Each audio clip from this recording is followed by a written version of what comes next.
This is Societal Deconstruction, podcast number 3, with Boat and Blake. How we doing? How's everybody tonight? This podcast is titled Just Ask. Bryce can't be with us this evening, so my good friend Blake will be sitting in for him. Blake comes with some wisdom on this subject, as we are currently roommates.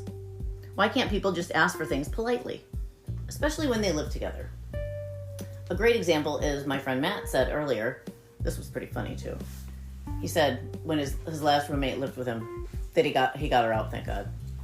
But he offered her a razor blade topper thing. You know, those Gillette that have like the 4 different blades or whatever. They're expensive too. Yeah, they're like $15 for 4. So he offered her one and she took it, and he said, you know, if you need another one, let me know. And he said that the other 3 he uses all 3. And I'm thinking, I'm not going to ask him. He's just waiting for me to ask him why he'll use 3. But I figured, you know, probably one for the crotch area, one for the face, one for, I don't know if he shaves his legs or whatever. The taint. It just came to mind. Oh, gross. I hope she took that one. Ew. Oh. So then come to find out, she went and took another one without even asking him. Well, the funny thing is, you know which one she took? The crotch one. The crotch one. Thank God. Karma's goes full circle. Karma's a bitch. Coming full circle. Oh, Lord. So that just brings us to our topic tonight, wondering why people just can't ask. Instead of just being entitled and going and taking. Are they afraid to ask, do you think? I think it's not that they're afraid. It's more to the fact that, I guess it has a little bit to do with it. But I feel like it attacks their character. And it attacks people's pride. To ask for help or to ask for something they don't have because they can't afford it. A razor blade? Razor blade. Or it could be simple. Yeah. You know, asking somebody to do a household chore that is already commonly should already be done. Hence what we just went into the other day. Mm-hmm. So I feel like it's not that... Well, asking for help is one thing. That's different. Asking for help is different than asking if I may use your special bathroom tool. Right. I mean, it should be... Well, I was trying to get at it's something that should be common knowledge that you shouldn't have to ask me to do dishes. He shouldn't have to ask her not to use her razor blade. Right. It should be a common courtesy thing. Exactly. I think it's a pride thing. You Yeah. know, I don't want to ask you because it's, you know, attacks my pride. It attacks my, you know, how I'm viewed in your eyes. So yeah, I could see him not asking for a reason for that. Is it right? Absolutely not. I don't believe it's right at all. What if you have to ask somebody for a ride? Depending on the situation and what it's for and how it should, you know, I mean, it comes to that point of you need to offer something, but also don't put yourself out there too far. You know, to get taken advantage of when you're asking for something. Like $200, I think, is a little too much. It is. I mean, but it's severity of a situation. You want to get something done. You pay that. Can we use that as an example? You can use it as an example. So what she's talking about, the example is that I needed a job to get to, and I paid excessive amount to get to that job. There were stipulations to it that I said you didn't have really much work to do, and I kind of screwed myself on that one. But I felt like I got taken advantage of. I won't put myself in a back position, but it makes me reluctant to just ask. Mm-hmm. You live and you learn too, boy. Every day sure is a lesson. Well, I mean, yeah. And I mean, I think we learned a good lesson today. Yeah. Especially the conversation we had earlier, and it pertains to this, actually, Mm-hmm. you know, it's just being able, maybe not just to ask, but just to say it in the right way. Yeah, we had a dish issue this week. This week, Blake and Boat's house, we had a little dish issue where he cooked a couple nights and had some dishes built up, and then the dishwasher was full, and I hadn't cooked it all, so I knew none of the dishes were mine except for maybe a cup and a plate here and there, maybe a fork or a knife. So I just was not going to do them. And so I let him build. Finally, days go by. I go out there this morning, or yesterday morning, and they're all still sitting in the sink. Dishwasher's still full of clean dishes. I'm like, you gotta be kidding me. So I sent him a text and I was like, whatever little petty game you're playing with me, you don't want to start or something. Oh, yeah. Oh, Miss Petty Betty over here is going to get real. But, I was so But pissed. can I at least interject on that? Okay, so I have been working a lot. Yeah, he has been working a lot. And on my vehicle and everything else, so it's like, and I did cook, but you gotta give me this. You did sleep for a little longer than normal, and I wasn't trying to wake you up. That was my main thought on it.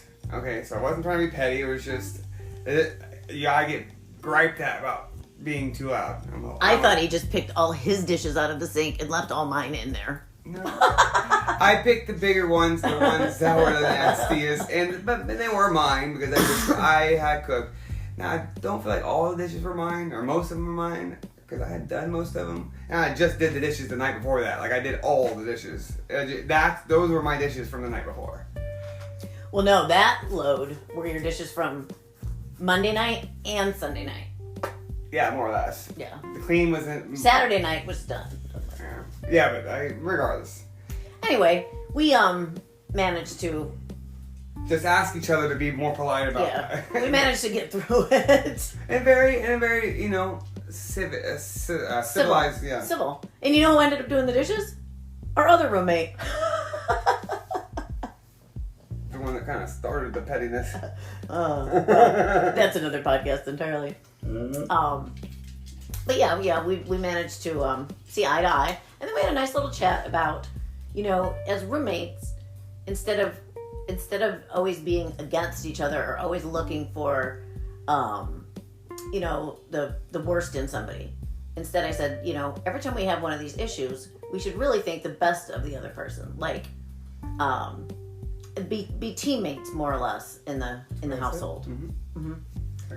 Instead of just always assuming that we're out to get each other. I think everyone in this world could learn from that. Like, everyone always thinks everyone's out to get you. Everyone's just so paranoid and that one. And I feel like that is society deconstructing itself, right there in its simple, plain, easiest way to say it. Perfect. Because literally, we deconstruct the way we live. Because I have to abide by your tendencies and what you like. Your sink's gotta be fucking clean. Yeah. It's gotta be a this. Clean motherfucking sink. Yeah, and I am not the cleanest person. I am a run gun, here we go, and let's go. I said, I think a sink defines who you are as a person. Either your sink is clean, you're a clean individual. Your sink is dirty, you're a dirty son of a bitch. And I'm kind of like, well, what if I'm too on the go? Because I feel like I am a lot of times. Doesn't mean I have a bad characteristic of being nasty. Sometimes I do. I will say I do sometimes. But I mean, if I'm at my job site, I'm pretty clean. And my job is messy most of the time. So I feel like it's a give and take. Honestly, I mean, certain things that you're more prioritized on than I am. And I have wicked OCD. I can't sit still if there's something that needs to be done. It's terrible. Yeah, I'm the one that gets blamed all the time for everything because I am probably the messiest one out of the bunch. It's exhausting having OCD though. I mean, it's exhausting for everyone around me, and it's exhausting being me. Because you just see it, you notice every tiny little thing all the time. You can't ever let it go. Like, I was wondering sometimes when there's spots all over the floor. When you walk through the house, do you walk looking at the floor or do you walk looking forward? I would walk looking forward and never look down. Okay. I always walk looking down. I always walk looking down for spots. And, I have a funny thing is it's like... Why do I do that? I'm always looking up for a reason. I'm looking down like an idiot. I'm just looking for spots to clean up. You're just looking for something to clean. I'm torturing myself. You really are, though. I am. It's stupid. But we're getting a little off topic. A little bit. Just a little bit. But I agree with what you're saying. And so we'll go back on saying just ask. So, and I got with her about this. And I said, well, why don't you just ask me? Because the way she asked me was a little abrasive. And it was a little bit like, how is it, implying that I was doing it on purpose. Which I wasn't. But over a text message and not having tone of voice, it's easy to misconstrue something like that. So I basically said, just like, why don't you say it like, hey, would you mind? Hey, it's been a week. Hey, they're still there. They're kind of starting to build up. Hey, do you see those dishes in the damn sink? But that's another reason why people just won't ask. Is because of the other person's reaction or the response, because everything has an equal and opposite reaction. So just like mine was, the way I responded to that wasn't necessarily negative, but it wasn't positive. It was started a little argument. Mm-hmm. So it makes people, once again, reluctant to ask. Right, because a lot of people don't like confrontation. No, or use other people to create that confrontation. Right, hence our other roommate. Henceforth. You should be careful about saying that too much. Yeah, well. It'll be confrontational. And then there's passive aggressive. Some people don't like confrontations, so they save it up until they want to like rip somebody's face off. And you're like, well, why didn't you say something to me about this 3 weeks ago? And they just yell and scream and freak out. And you're like, this is really passive aggressive. And they really don't want to hear that, so they yell and scream and freak out some more, and you just get nowhere. That's my view on passive aggressive. That's how. I mean, I feel like there's different types though too. Oh, for sure. Like me, it's like I usually say how I feel, and I try to tell you that I'm feeling this type of way on that most of the time, not always. And when it gets to the point where I'm just like, for instance tonight, where I was tired and it was late, and I need to ask these questions, implying that I refused to say something about an individual. Well, it wasn't that, but I had my wits in. I was just like, I need this off my chest, saying I feel like I'm being attacked in my own sense. And hence I have not been the greatest roommate in the world, but I don't feel like I've been the worst either, and I have been trying to do better. So, I mean, I feel like people just have, and once again, this comes back to deconstruction. They have deconstructed themselves not to ask, not to be asked, not to be confronted about shit. Just cut themselves off completely from people in general. Yeah, I do and that. Sit on your phone, sit on your computer, sit on your iPad, and just not have to deal with people. I do that a lot. Yeah. I sit in my room with my door shut with my laptop. Yeah, no, I mean, I've been doing that a lot lately. Yeah. I've been drawing and doing, like even now I have my iPad in my lap and I'm messing with photos. You don't even talk to people anymore. No, I don't. I think you're one of the few people I talk to, and to be honest, folks, she gets so annoyed because all I do is fucking talk. So. He's like a chatty Cathy doll. Or one of those, what are they, the Cupid dolls? What are they called? The ones where you pull the string and... yeah. I feel like she's being a little excessive with that. She's probably not. You probably talk more than those dolls. But I mean, you talk quite a bit too. So I do. I feel like a popcorn with a black. But there's quiet time and there's talky time. I think we need a sign or something. Yeah, a flag. You know, like. Well, that's what I say to myself sometimes. Is like, man, guy can't read a room. Oh, I can. You gotta remember, I can read the room, and sometimes I'm just not caring. He wants to bulldoze the room. Yeah. Well, I get bulldozed a lot of the a lot of the time. True. So I mean. But I'm working on this legal case that I'm writing a book about, and generally, if I'm sitting there in front of the computer like this, with some files next to me, I'm probably want it to be quiet. But I just get home. And it's like, I haven't really, I get home, I just want to chat for 2 minutes. And just kind of like say hi. Yeah, decompress of the day.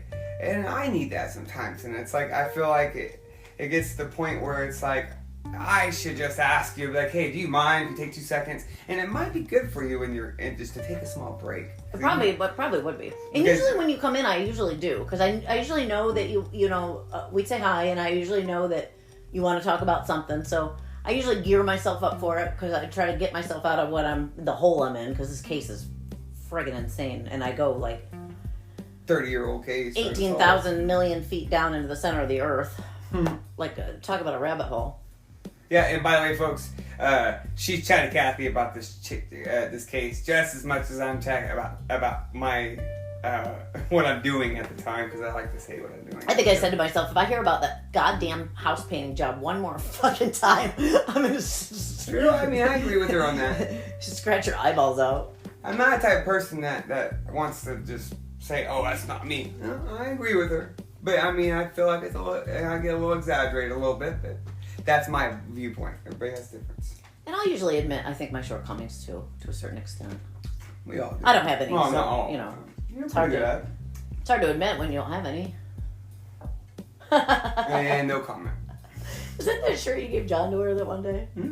With the matching shorts? I laughed at him so hard he wasn't changed. Oh, I know you didn't feel so bad. It just wasn't his. It didn't fit his demeanor. Blake lent our friend John some clothes to wear, and it was like this, what's called an Indian shirt with like different It color was good sleeves. style. It all matched. It all had the same kind of texture. The shorts, though.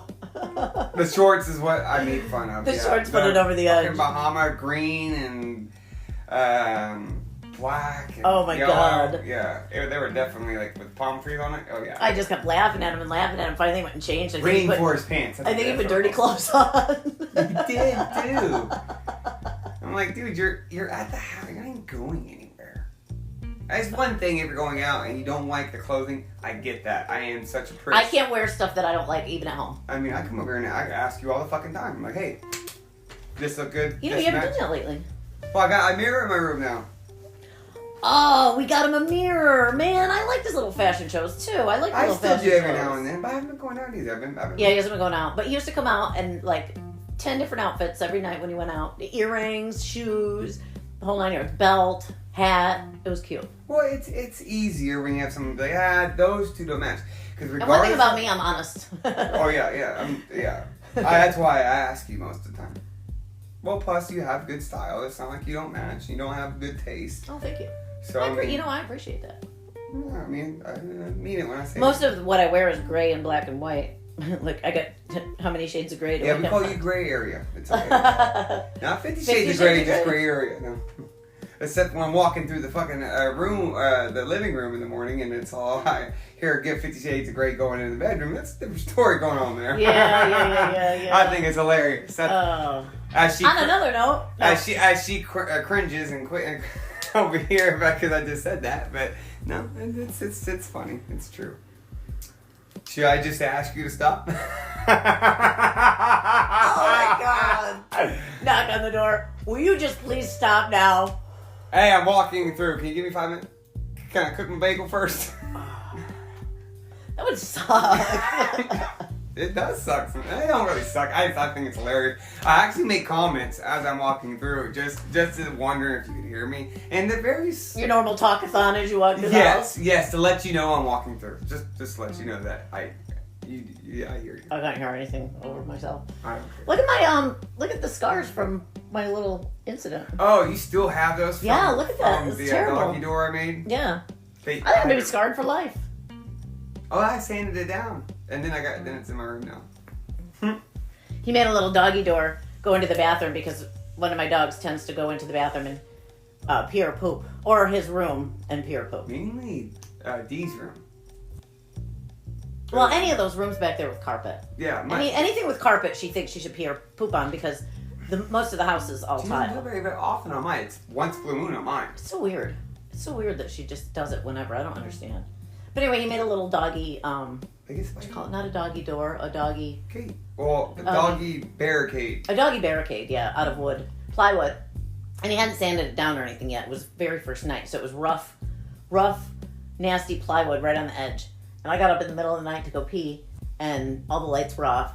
And I just barged through that hallway, and no recollection that was there. And I just ate it hardcore. And I got the rough edge of the plywood dug right into my shin and knee. And I still have scars. Yep. I might have scars for life. Oh, at least you remember me forever now. Mm. If we ever did. I don't think I'd forget you. Pretty unforgettable sometimes. Pretty unforgettable. Yeah, I think we both are. In good and bad ways. Just can't say they're all bad. But it's one of those things. People have good and bad qualities, and that's how I remember it. Well, I was saying something to the other. Okay, so I got this tattoo behind my right ear, and it's for my sister. And it basically represents it's a music symbol with a birthday in it.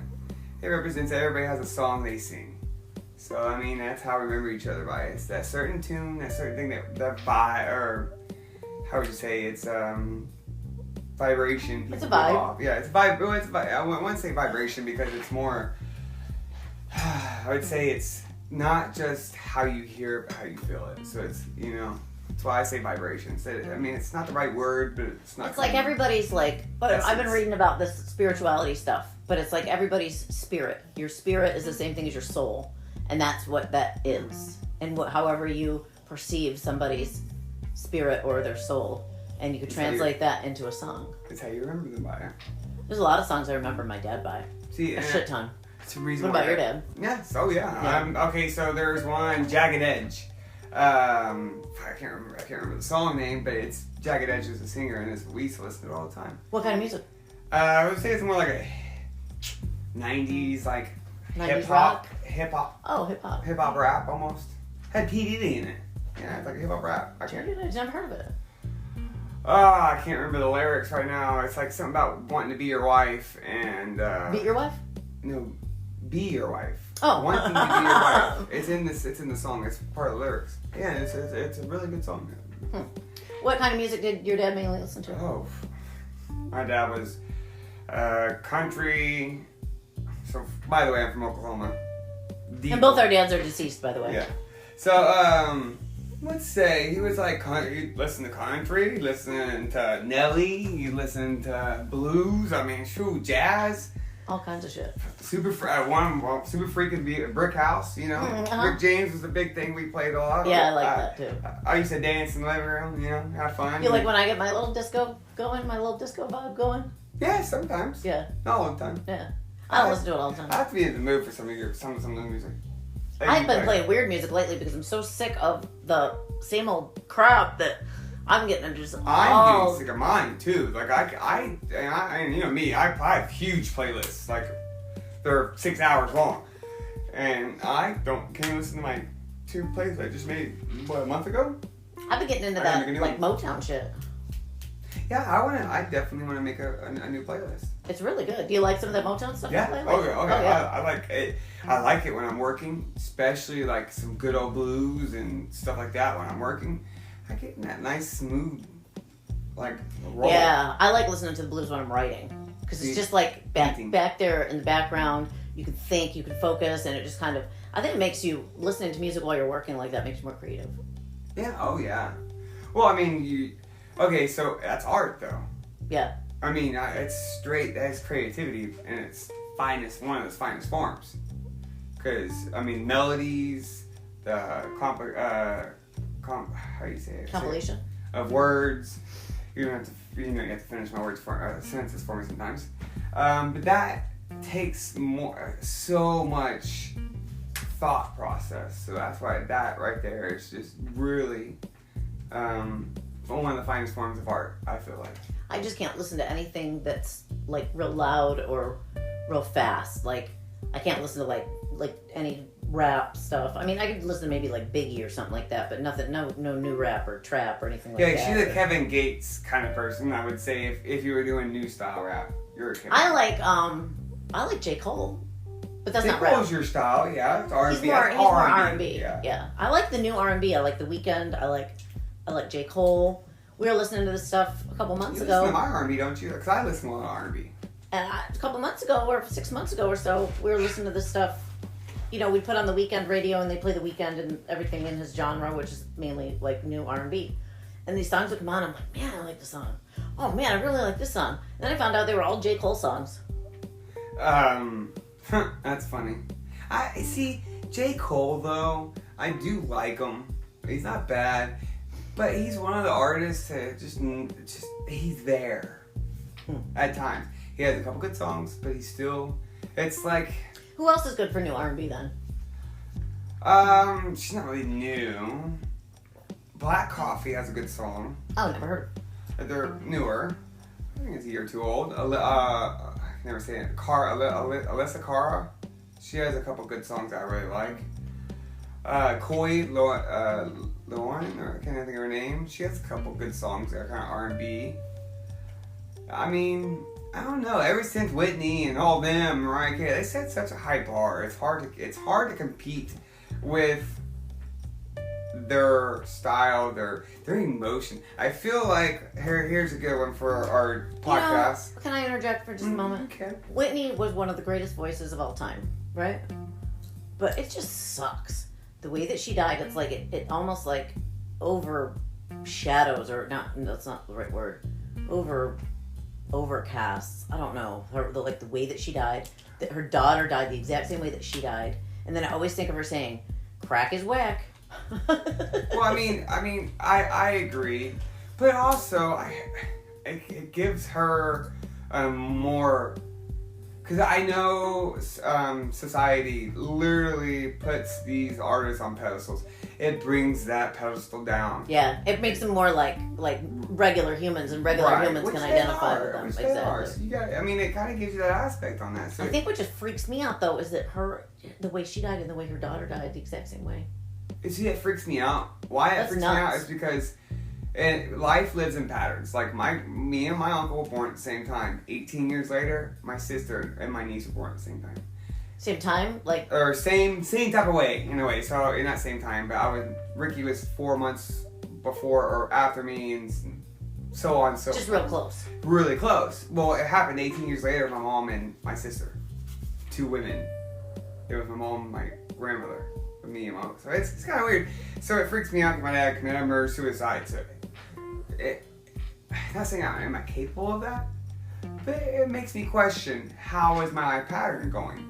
Same thing, because I am a single father that is struggling to live by himself, doesn't have his kid only partial time, and that's about what my father was. Working construction, hence I'm working painting, got my own, well, he didn't have a business, but it's same, if you look at same patterns. And life lives in patterns. We all do. It's like certain things come up missing in a house, and it's every time at a certain time you start seeing patterns, regardless if it's true or not. You see things happen. Now, does makes your intuition flare? It's what you do. Mm-hmm. So that's why I like to use like Whitney for an example. I like how you put that up. Is that it gives you awareness of what could actually happen to anybody, regardless of station, stature, or who they are, or character. Well, you don't want to follow that pattern. No, I'm not saying trust me, I'm not going to. But it is weird, too. Like my mom was 23 when she had me. I was 23 when I had my son.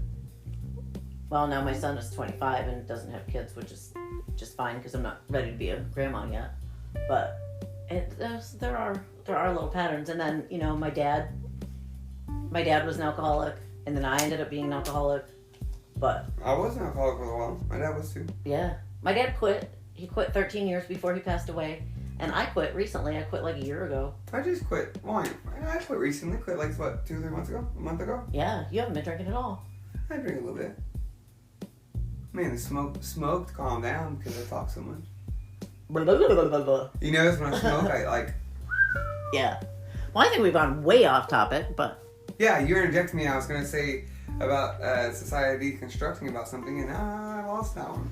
It was good, too. It was going rolling right into what I wanted to say. So what is, I don't remember what we're talking about, so...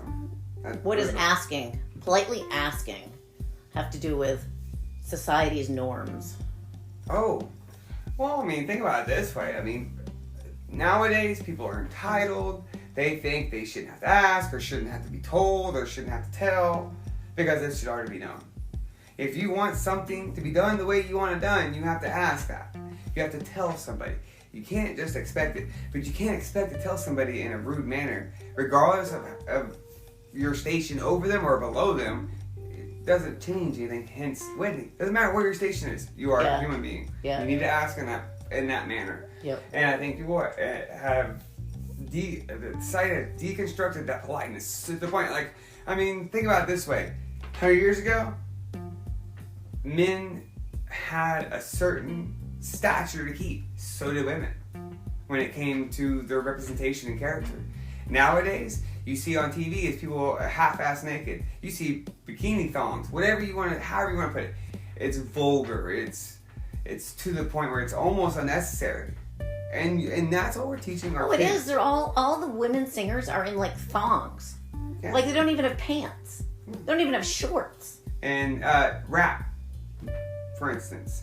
How vulgar and killing people and all this. Heavy metal. You have these type of influencers influencing our children. Not saying I listen to rap. I listen to all this shit. Trust me, I get it. I like it. But it is influencing our younger children to think that's okay. To say those things, to ask, to be like that. Mm-hmm. And we're, as parents and as even peers to other people, are not saying anything. Mm-hmm. Or, they're letting it be okay. That's deconstructing our just ask politely. Because you can't say anything anymore. You can almost not say anything anymore without fear of being canceled. Or being apologetic the whole time. Oh, I'm so sorry. I'll do that when I get home. Oh, I apologize. Just to make it okay. Mm-hmm. So why should I have to apologize 10 times because I don't feel bad for not doing what I didn't do, because I had my reasons. Mm-hmm. It was a reason in my book, because excuses and reasons are the same damn thing, honestly. But that is where it's come down to. It's where they're either very apologetic or you're a complete ass. Mm-hmm. There's no in between with that one. I don't feel like very much. If you're asked wrong. Yeah. Let's say it like that. Yeah. Because there is an in between if you're asked correctly. Yeah. Yeah. And then Matt was saying earlier too, this was a good point. Instead of saying, I'm sorry, never say I'm sorry. It has a bad connotation. It makes you sound guilty. It makes you feel guilty to yourself. It makes you feel bad about yourself. Instead, always say, I apologize, or please forgive me. What did I say today? I said, I apologize. But I did say I'm sorry. It was a facetious way of saying it. I'm sorry for being, Hence the rudeness. And if you say, please forgive me, that sort of puts it on them. Yeah. Then you're not even apologizing, technically. Technically, no. You're asking for forgiveness. Right. You know what another thing is? I'd rather ask for forgiveness and permission. Correct. Oh, hell yeah.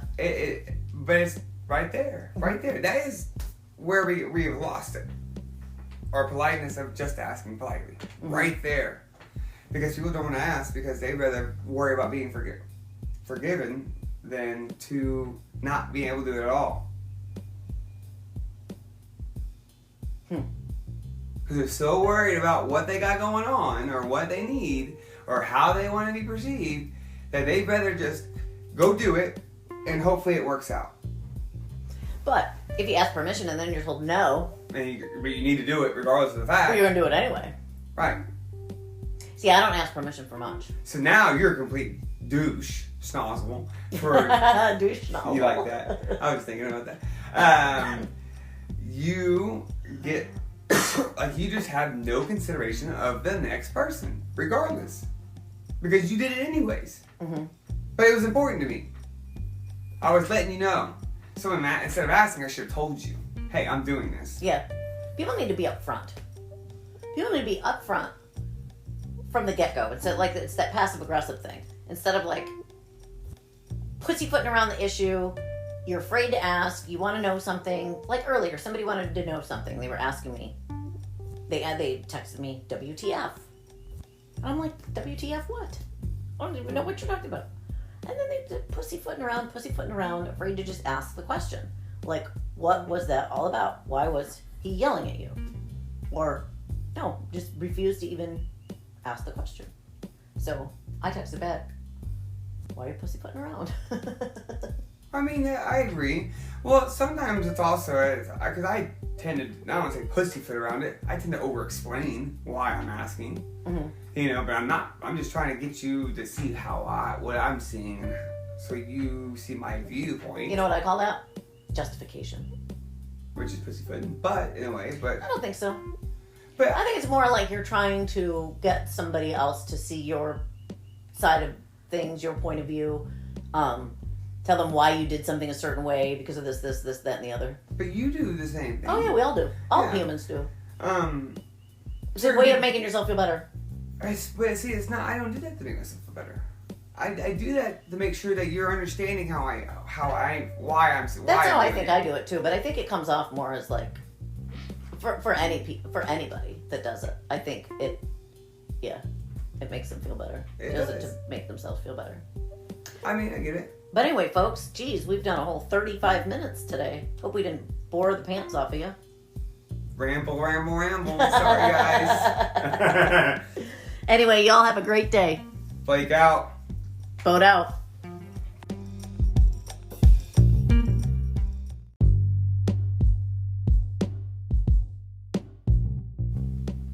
Check out Societal Deconstruction's other 2 podcasts, Living in the Shadow of Walt Disney World and Won't You Be My Neighbor? Rewind back a little bit and enjoy.